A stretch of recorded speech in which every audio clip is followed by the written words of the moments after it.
fight like a roaring fight, grit during dreams under stadium lights, sweat and fire, hearts ignite.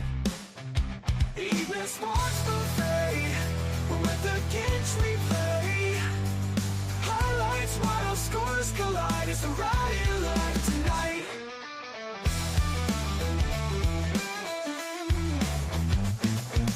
Blades drawn, bold on the chalkboard slate, rivals clash, it's a heavyweight fate.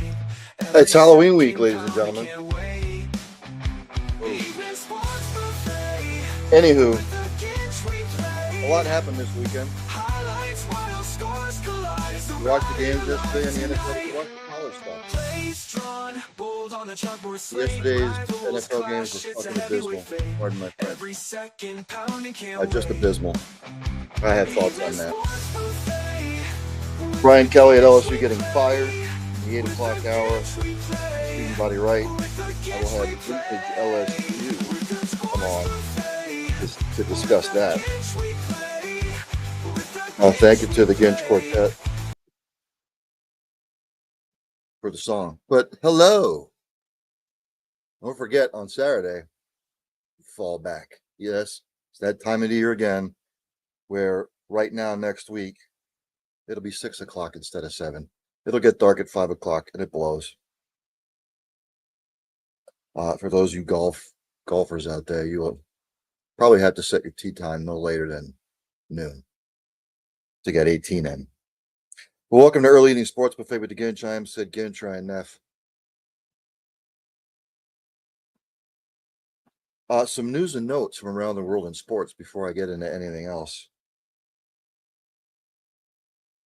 Michigan and Sharon Moore, they have withdrawn their appeals in the infractions case reported by Pete Thamel and Dan Wetzel of Espen. What are they going to do? This is in reference to the whole Connor Stallions shit. Look, you got busted. They suspend you for a couple of games that didn't really matter. They have withdrawn their appeals case. Good for them. I don't know what you're going to appeal because the evidence that has been mounted, you've got no case to appeal. All you Michigan fans, all you Michigan jabrones out there, you need to just shut up now and accept it. They got busted. Jim Harbaugh knew it was coming down 2 years ago. That's why he rolled. All out what Pete Carroll did at USC when he knew it was coming. And he rolled.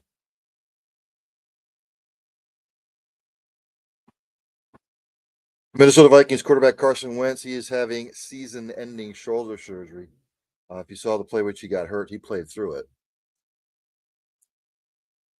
I didn't care if J.J. McCarthy would have been out there on Thursday. The Vikings still would have got their ass kicked. Vikings are in trouble, by the way. Even when J.J. McCarthy gets back, they're still in trouble. Period. They're out of sorts. As are multi-teams in the NFL are out of sorts.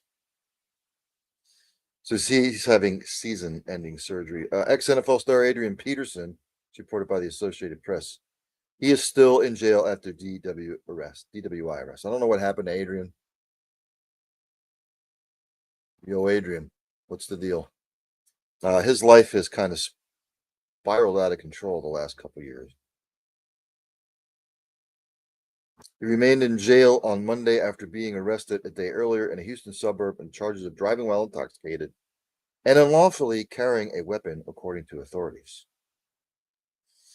He was taken into custody Sunday morning by the Sugarland Police Department, as said agency spokeswoman Alicia Alanis. It's the second DWI arrest in 7 months for Adrian. Obviously, he has some issues going on. He needs to be addressed. And I hope he gets the help that he needs. It's a shame. We all have our skeletons. We all go through stuff. I'm not going to judge. I just hope that he gets the counseling or help that he needs. This is reported by Michael Rothstein from Espen. The ex-wife of Eric K. says Angels knew about his drug abuse.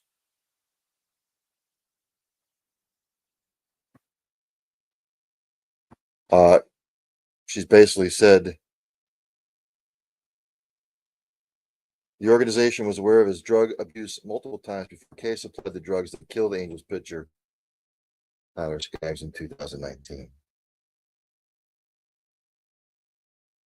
She did testify in a wrongful death civil suit that she witnessed team employees distributing non-prescription drugs to players, including once on a team plane where she described opioid pills being handed out.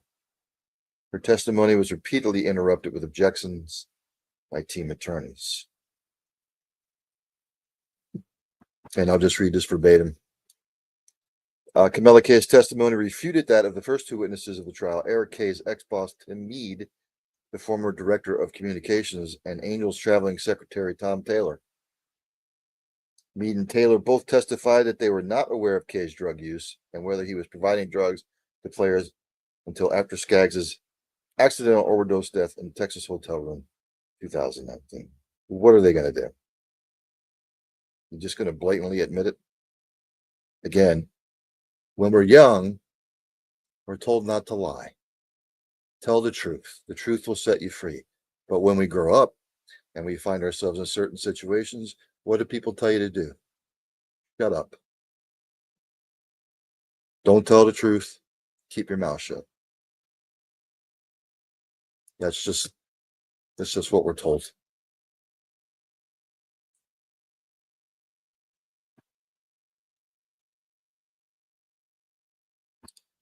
So those were some of the headlines today. Game 3 of the World Series tonight. 8 o'clock. Blue Jays at the Dodgers. Dodgers are favored. The over-under on the game is 7.5. Dodgers minus 150. The Blue Jays plus 165. So let's jump to the NFL. I'm not going to go through stats. I will save that for tomorrow. Just some of the things that I witnessed from Thursday to yesterday. It started off Thursday with the Vikings and the Chargers. The Vikings get their ass kicked. I'll just point out one thing from each game that I circled. It was an abysmal game for the Vikings. There's no way to sugarcoat it. I'm just going to throw this. I'll throw this thing that I circled out. The Chargers ran the ball 43 times for 207 yards. Minnesota ran it 11 times for 34 yards. That's all you need to know. I've said it before and I'll say it again. Dees from Steel City Renegades yesterday even said it to me. You beat the dead horse, but it's the truth. If you can't run the ball in the National Football League, you're not going to win games, period. Now, I know the Vikings were playing from behind, but still, all in all, you don't abandon the run game. If you get the run game going, it's called ball control. It's called clock management. It's called clock control. And that's all you need to know. Chargers, 43 rushes for 207 yards. The Vikings, 11 carries, 34 yards. Chargers are 5-3, by the way. The Vikings now 3-4, and the Vikings are in a little bit of a hurt. The Chargers have righted the ship. The Chargers, again, know their identity. It's hardball ball. It's pound the rock down your throat until you can stop it. Ball control, pound the rock, play solid defense. That's the Chargers game. When they're doing that, they win. When they get away from it, they lose. And kind of a surprise, even though Kirk Cousins did play for the Falcons and Michael Penix Jr. didn't. Shame on the Falcons, by the way. They lose 34-10 to a 1-6 Dolphins team. Was putrid, pungent, whatever you want to call them. And the Falcons come out and they lay an egg.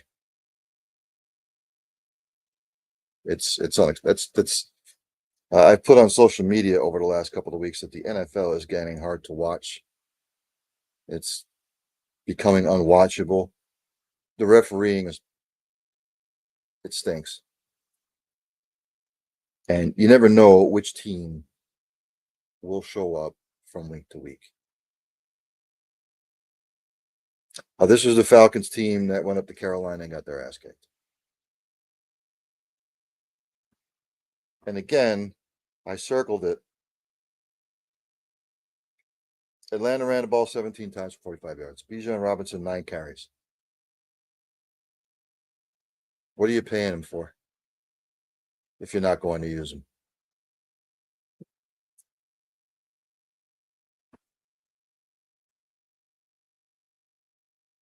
He didn't even catch a pass out of the backfield.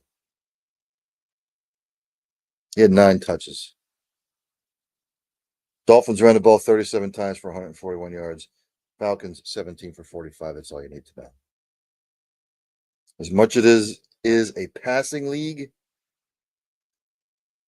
if you can't run the fucking football, you're not going to win. Period. End of story. Falcons are 3-4. The Dolphins 2-6. In the holy shit game of the week, the Jets come back to beat the Bungles 39-38. Shame on the Bengals, by the way. They had no business losing that game. And it came out today that Cincinnati's defensive unit held a meeting. Okay, what's that going to do? Your defenses looked horrible all year, except for the first game of the year when you played the Browns, and you should have lost that game. Justin Fields, by the way, blocked out all the noise. He had a decent game.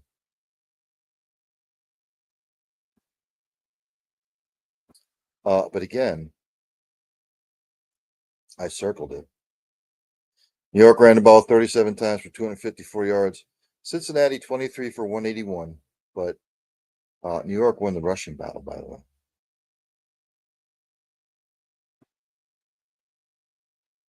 Inexplicable loss by the Bengals. It's just a horrible, horrible, horrible loss. There's no other way to put it. The Jets scored 22 four-quarter points. From what I'm seeing here, anyway. The Jets finally get the win. They're 1-7. The Bengals are 3-5. And only a game out of first, by the way. Because the AFC North right now blows.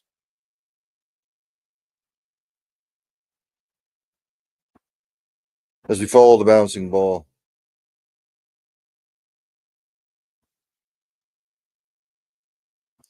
Patriots all over the Browns, 32-13. It's actually only 9-7 at the half. But then the Patriots in the third quarter scored 21 unanswered and pulled away.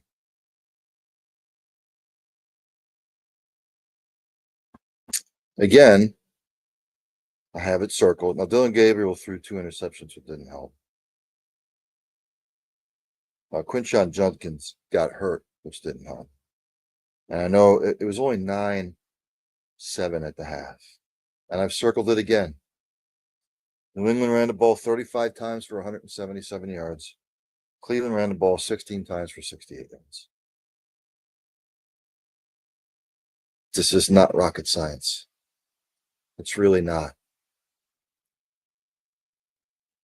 You win the battle of the trenches offensively, and defensively, you go in and win. And especially if you outrun your opponent almost 3-1, you're going to win. The Patriots are surprising 6-2.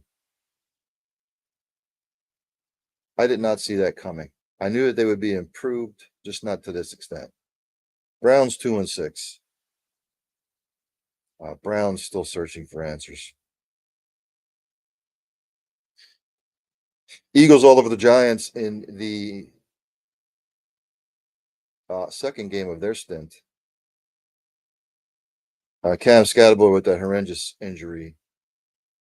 Hope he will be on the road to recovery because that injury was nasty. It kind of reminded me of Dak Prescott 4 or 5 years ago.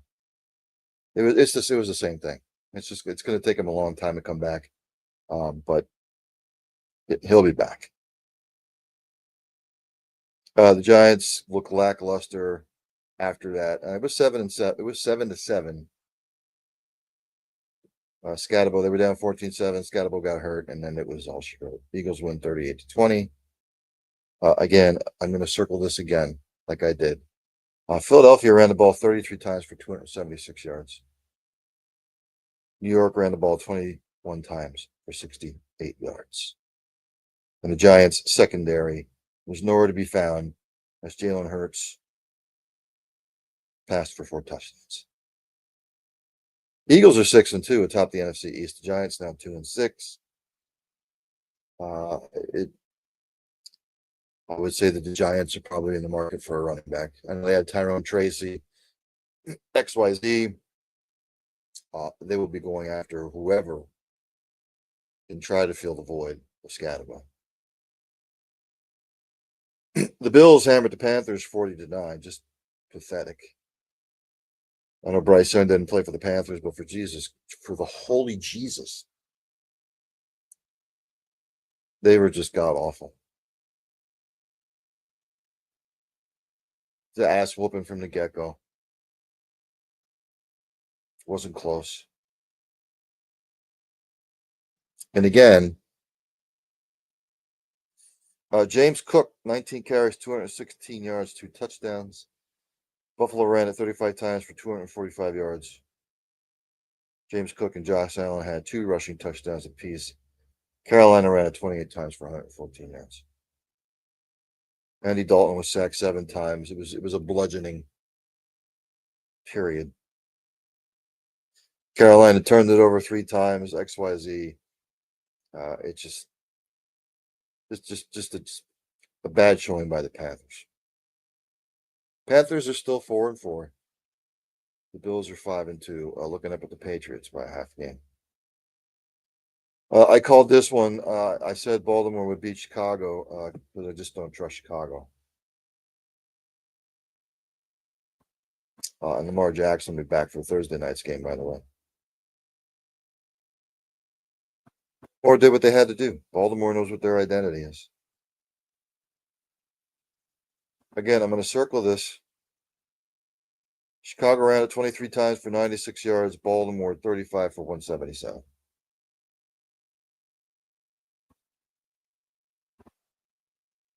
I get it. The Bears are playing from behind. Blah blah blah blah blah blah. You still can't abandon the run game. Can't do it. Ravens 2-5. The Bears are 4-3. Ravens are only 2 games out of first, by the way. The Texans beat the 49ers 26-15. I thought the 49ers could go in there and get a win. They did not.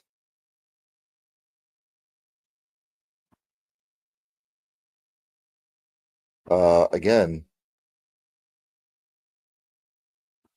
and this it wasn't like a blowout. San Francisco was hanging around. Christian McCaffrey touched the ball 11 times. Not gonna do it. San Francisco ran the ball 10 times for 48 yards. Houston ran the ball 36 times for 157. You just put the record on repeat.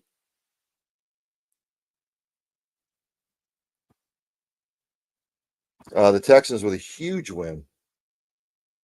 3-4. 49ers are now 5-3. The Buccaneers beat the Saints. Baker Mayfield's play was abysmal.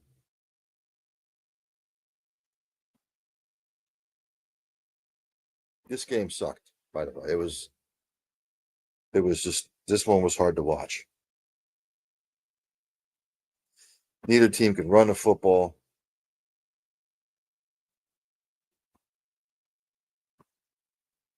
Spencer Rattler got benched for New Orleans. Tyler Shaw came in, did no better. A stat that I circled here: New Orleans turned it over 4 times. Tampa Bay once. Difference in the ball game. Saints fall to 1-7 again. Kellen Moore is probably scratching his head, figuring, why did I leave Philadelphia? Buccaneers are 6-2. The Buccaneers defense travels.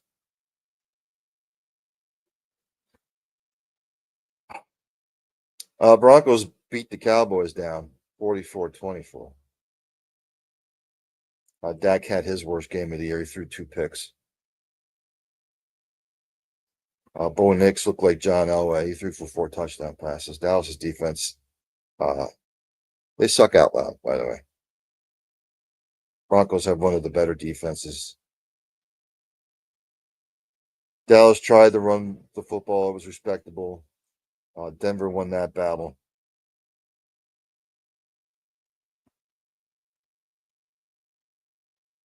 But it wasn't really close, to be honest with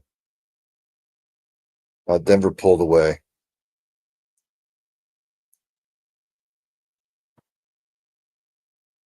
Just I don't know. I don't know what. Don't get me started. And of course, afterward, of course, my iPad's talking to me. And then Jerry Jones in his presser said that he's not happy about only having 3 wins.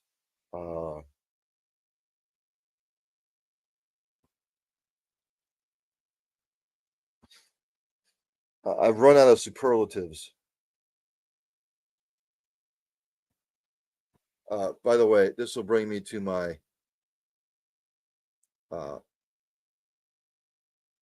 lovely segment that I like to call What is your major malfunction, numbnuts?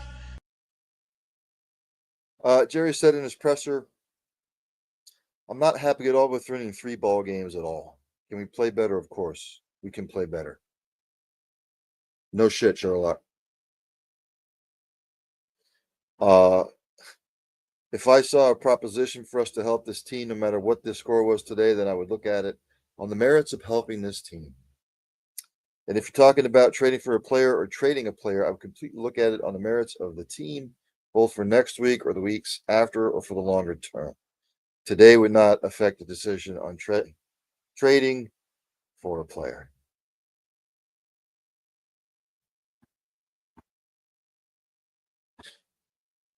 You could trade for whoever on the defensive side of the ball. It's not going to make that much of a difference. Your defense sucks. It's horrible. We're already through the halfway of the season. It's not a quick fix. You're not gonna fix it overnight. Period. I would never wish anything bad on Jerry Jones, but he is a buffoon as a GM. He is a buffoon as an owner. I said this on many, many occasions as a former Dallas Cowboys fan. Until he's gone from the equation, I can't. I can't go back. Period. He and Steven are the ones who put the defense together, X, Y, and Z. Cowboys came up against a superior team, and they got their ass kicked. Dallas lost to Carolina, for Christ's sake.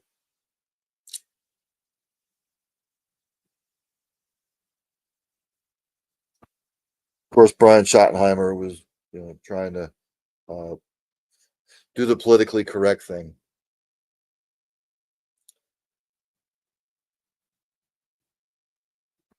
Jerry believes everything that comes out of his mouth. And why he's surprised that the Cowboys have only won 3 games out of 8 is beyond me. If he really thinks after he dealt Micah Parsons away that they were going to be 6-2,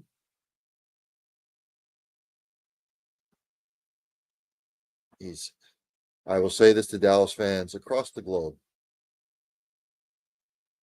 If you really want to hit Jerry where it hurts, stop going to the games. If that stadium is half empty, if it's 3/4 empty, he'll get the message. Jerry Jones believes that the Cowboys are still relevant, that he's still relevant. No, they're not. They're relative in a negative sense. And that's it.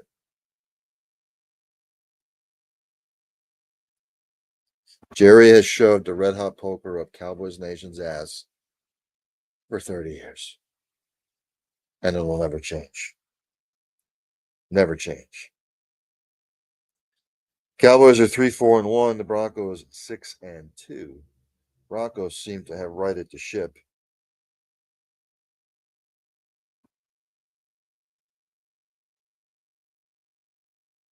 And again, the Broncos know who they are.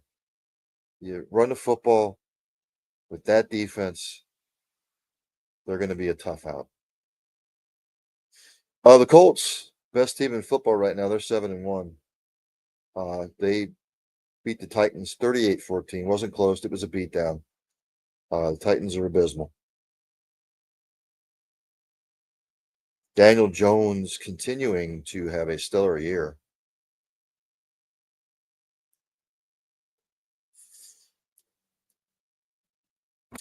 On this game, I circled Colts won the rushing game. They controlled the clock.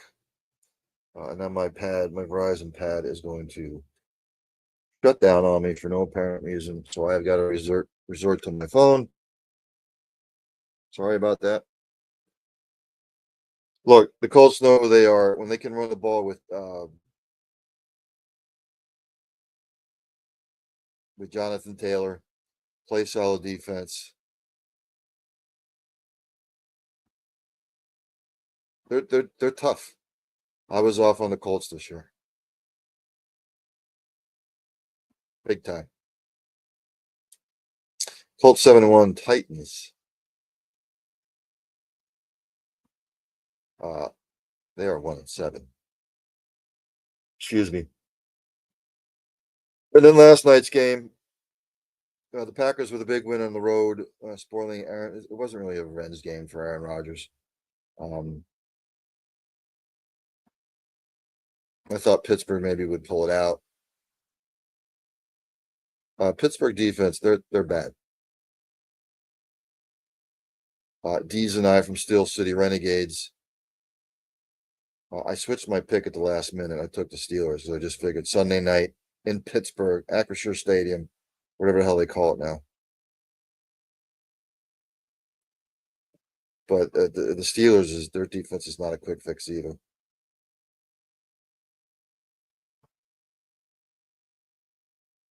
Jordan Love looked like a young Aaron Rodgers. He played fantastic. The rushing statistics were about the same. Well, Jordan Love put it up 37 times, completing 29 of them, 3 touchdowns. More importantly, no picks.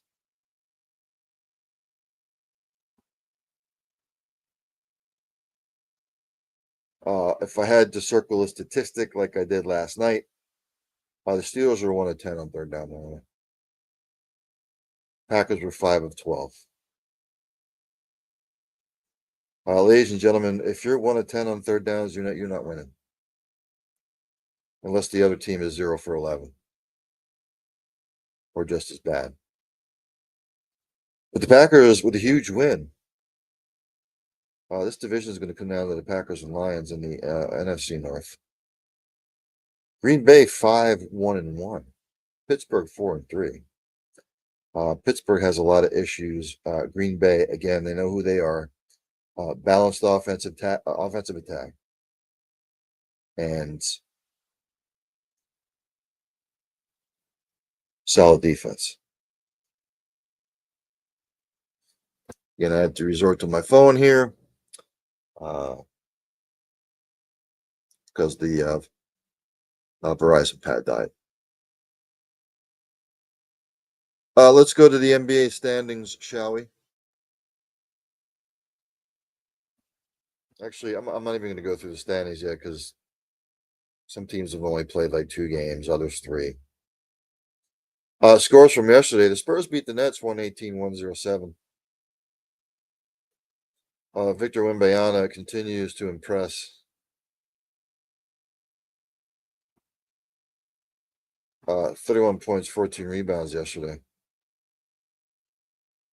Pistons beat the Celtics. The Celtics now 0-3. It's going to be a long year without Jason Tatum. And I'm a Celtics fan.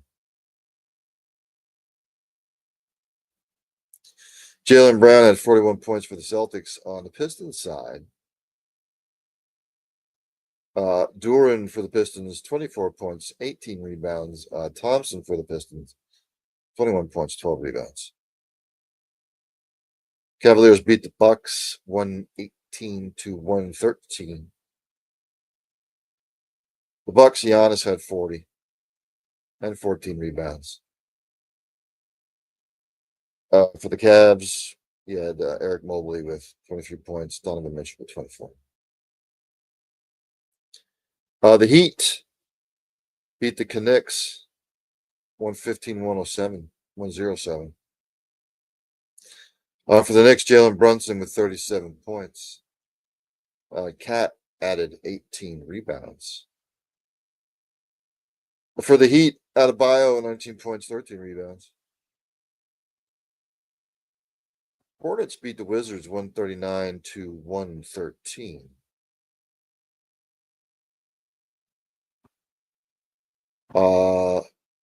Mr. Ball for the Hornets had 38 points to go along with 13 assists and 13 rebounds. Your triple-double.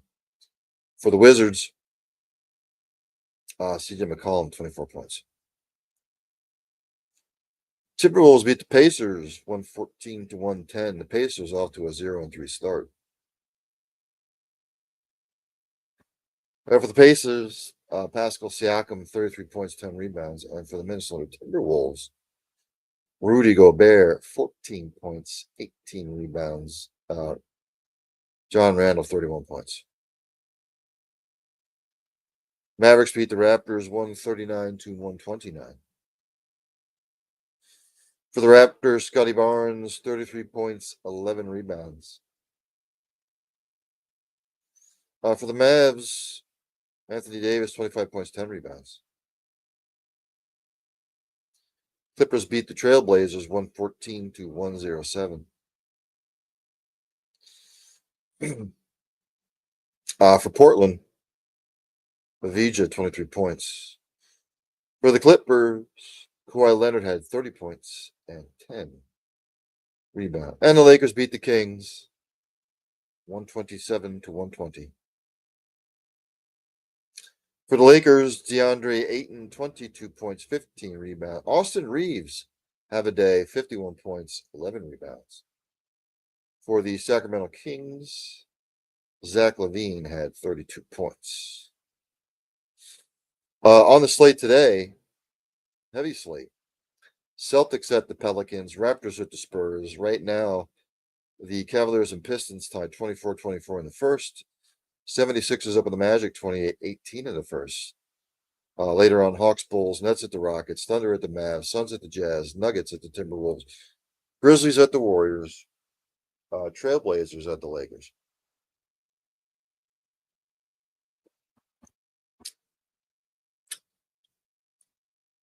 Let's go to the NHL, shall we? The standings. In the Eastern Conference. Oh, by the way, here on the Cole County Entertainment Network. Go over and also check out Patterson Avenue Fanatics. They are probably up and running right now. They will be talking about the Eagles, probably the rest of the NFC East. So check them out. Always a good show. In the Eastern Conference, in the Atlantic Division, Montreal sitting on top with 14 points. Detroit second with 12. Florida third with 10. Buffalo, Ottawa, Detroit all with 9. And Tampa Bay and Boston rounded out the division with 8 points apiece. In the Metropolitan, the New Jersey Devils with 16 points. Pittsburgh in second with 13. Carolina and Washington tied at 12 apiece. New York Islanders and the Flyers tied with 9 apiece. Columbus and the Rangers tied with 8 points apiece. In the Western Conference and the Central, how about the Utah Mammoth? First year. They sit on top with 16 points. Colorado second, 14 points. Winnipeg third with 12 points. Dallas fourth with 11 points. The Chicago Blackhawks and the Nashville Predators, 10 points apiece. Minnesota 8, and the Blues at the bottom with 7 points. In the Pacific, the Vegas Golden Knights sit on top with 13 points. Seattle second with 12. LA third with 11. Vancouver, Edmonton tied for fourth with 10. Anaheim is sixth with 9 points. San Jose with 6 points. Calgary right now sitting with 5 points. Not good.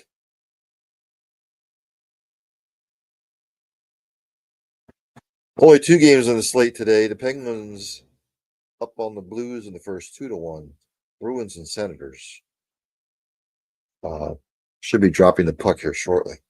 Those are the only 2. I'm going to save all my NCAA football stuff for the 8 o'clock hour. Again, Major League Baseball, Blue Jays, Dodgers, the first pitch, a little bit after 8 o'clock. I have picked the Dodgers in 6. I will still hold by that. Let's go to the English Premier League, shall we?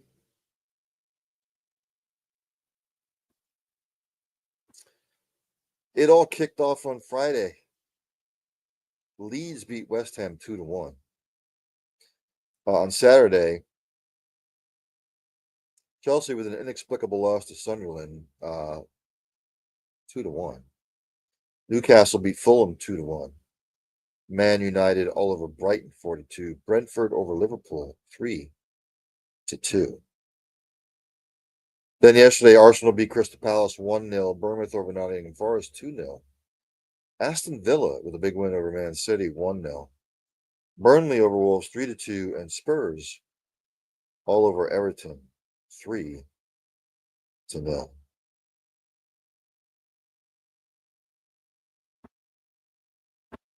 We go to the table, the standings.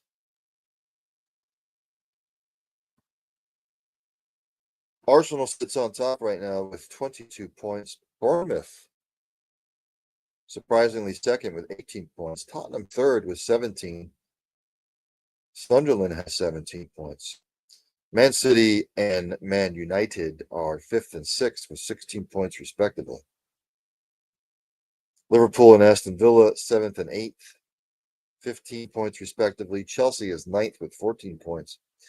Crystal Palace and Brentford are 10th and 11th respectively with 13. Newcastle and Brighton 12th and 13th with 12 points. Everton and Leeds 14th and 15th with 11 points. Burnley 16th with 10 points. Fulham 17th with 8 points. And right now in the relegation status, Nottingham Forest, West Ham, and Wolverhampton.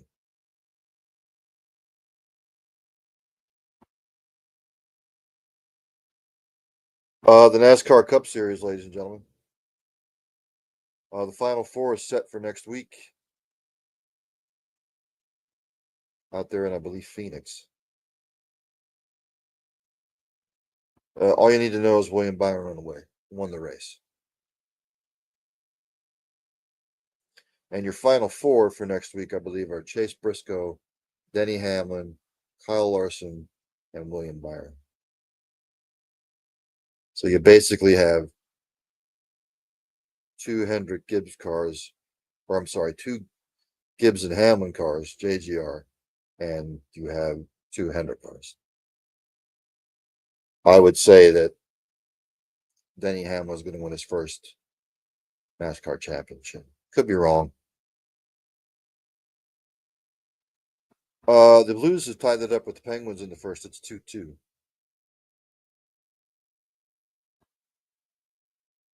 Oh, and tonight the Kansas City Chiefs host the Washington Commanders. Jaden Daniels is out for the Commanders. I don't think it'll be a walk in the park for Kansas City, but I think Kansas City should win this game handily. But the way the weekend's gone in the NFL, I don't know. Kansas City's favored by 10.5, by the way.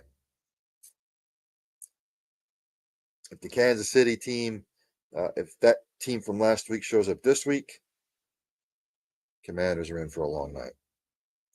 I'll go Chiefs 30, the Commanders 17. That's my pick.